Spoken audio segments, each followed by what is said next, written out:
السلام علیکم ورحمۃ اللہ وبرکاتہ نحمده ونصلی علی رسول الکریم وعلی آلہ وازواجہ واصحابہ اجمعین رب اشرح لی صدری ویسر لی امری واحلل عقدۃ من لسانی یفقہوا قولی۔ مشاہدین کرام، ہمارے اسلامی بھائیوں اور دینی بہنوں، دین اسلام سے باہر کر دینے والا، جسے نواقض اسلام کہتے ہیں، ساتواں عمل میں آپ کو بتلانا چاہتا ہوں، وہ ہے جادو کرنا، یا جادو کے ذریعہ میاں بیوی کے درمیان محبت یا نفرت پیدا کرنا، یا جادو کے ذریعہ علاج کرانا یا کرنا، یہ دین اسلام سے نکال دینے والا عمل ہے۔ کیونکہ مسلمانوں کے سارے علماء حق کا اس بات پر اتفاق ہے، اور سارے فقہی مذاہب کا بھی اس بات پر اتفاق ہے کہ جادو سیکھنا، جادو سکھانا، جادو کے ذریعے کسی کو نفع پہنچانا یا نقصان پہنچانا، یہ کفر ہے۔ یہ بڑے گناہوں میں سے ایک بڑا گناہ ہے۔ یہ ان 7 چیزوں میں سے ایک ہے جو عذاب کو واجب کر دینے والی چیزیں ہیں، اور یہ ایک اللہ تعالیٰ کی مخلوق شیطان کے ذریعہ پناہ لینا ہے۔ تو بہرحال جادو کا سیکھنا، جادو کا سکھانا، جادو کے ذریعے پریکٹس کرنا، یا جادو کر کے 2 دلوں کے درمیان محبت پیدا کرنا، یا 2 دلوں کے درمیان نفرت پیدا کرنا، کسی کو ہانی یا لابھ پہنچانا، کسی کو نقصان پہنچانا، یا جادو کے ذریعہ یا جادوگر کے ذریعہ کسی بھی بیماری کا علاج کرنا، یہ کفر ہے۔ یہ بڑے گناہوں میں سے ایک بڑا گناہ ہے۔ یہ دین اسلام سے باہر کر دینے والا ایک عمل ہے۔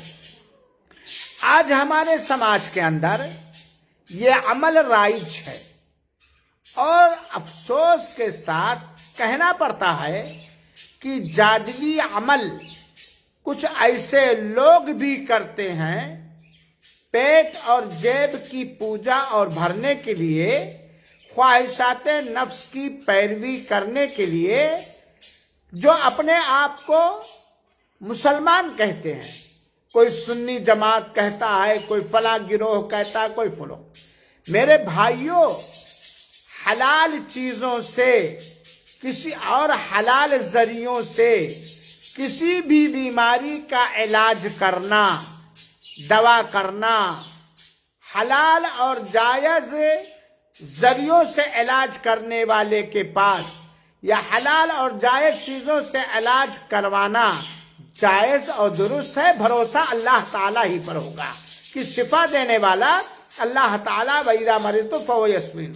لیکن جب اللہ تعالیٰ نے جادو کو حرام قرار دیا ہے، جادو کے ذریعے پریکٹس کو حرام قرار دیا ہے، جادو کے ذریعے کسی کو نفع نقصان پہنچانا حرام قرار دیا ہے، بلکہ ان 7 چیزوں میں سے جو ہلاک و برباد کر دینے والی 7 چیزیں، ان میں سے ایک کو شمار کیا ہے جادو۔ اللہ کے رسول اکرم صلی اللہ علیہ وسلم، تو اس کو کسی بھی طریقے سے کرنا کیسے جائز ہو سکتا ہے؟